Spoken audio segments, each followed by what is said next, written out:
proyek reklamasi di pesisir timur Surabaya, dan bagaimana nantinya kita membahas fenomena ini dalam perspektif politik hijau atau green politics, menjaga keseimbangan alam guna generasi mendatang, tetapi juga menciptakan ketimpangan sosial ekonomi di kawasan tersebut.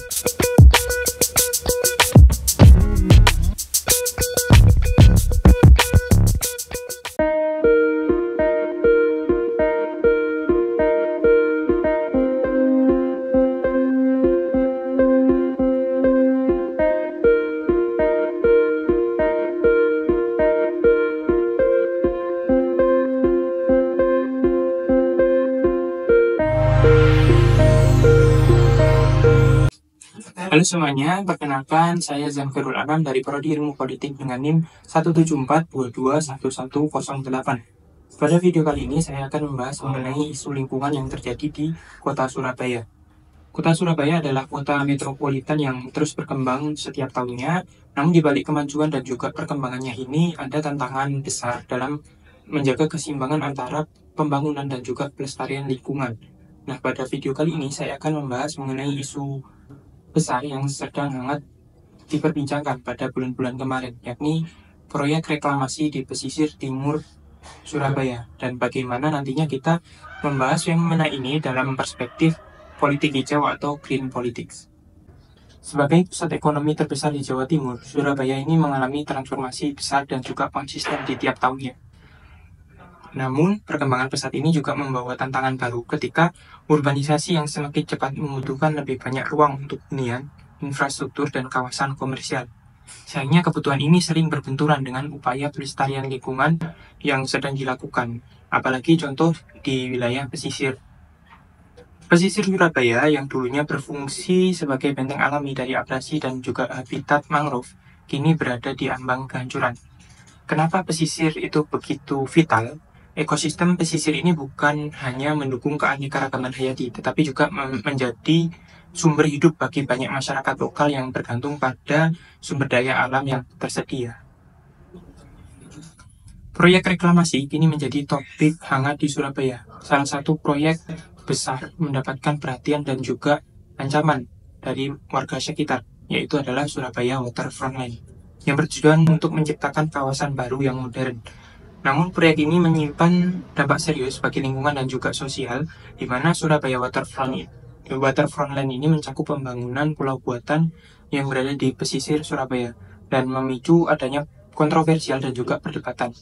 Antara lain, isu utama yang muncul dari proyek reklamasi ini yang pertama adalah degradasi ekosistem, terutama di hutan mangrove.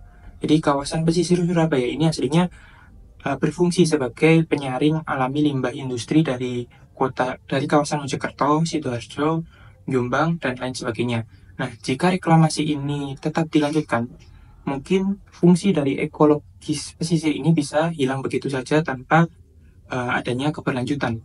Kemudian yang kedua adalah masalah penggusuran masyarakat pesisir yang menggantungkan hidupnya pada laut. Jadi, seperti nelayan tradisional yang telah bertahun-tahun tinggal di pesisir akan kehilangan akses terhadap mata pencaharian mereka.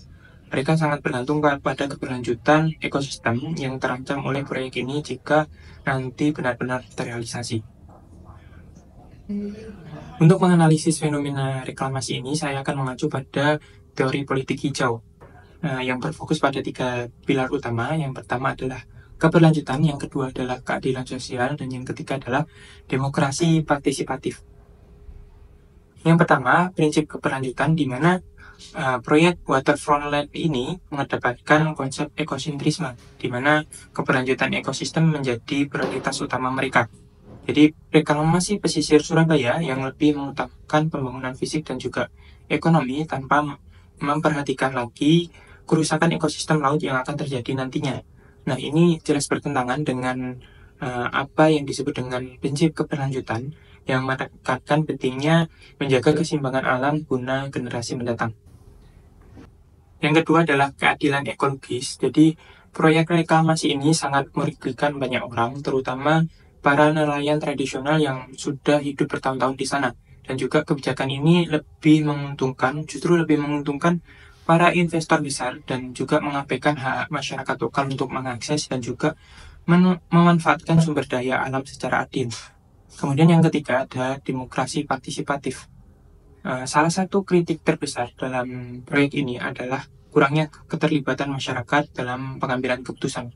Jadi pendekatan top and down dari pemerintah itu dalam menetapkan kebijakan reklamasi bertentangan dengan prinsip demokrasi partisipatif politik hijau itu sendiri, di mana masyarakat lokal itu yang seharusnya dilibatkan aktif dalam pengambilan keputusan, justru dalam realisasinya diabaikan suara mereka.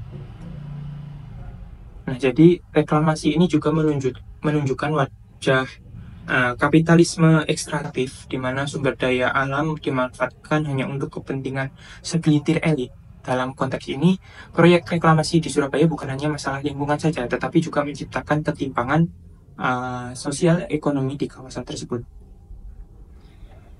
Proyek reklamasi pesisir Surabaya atau Surabaya Waterfront Land ini adalah contoh nyata dari dilema pembangunan berkelanjutan di negara berkembang.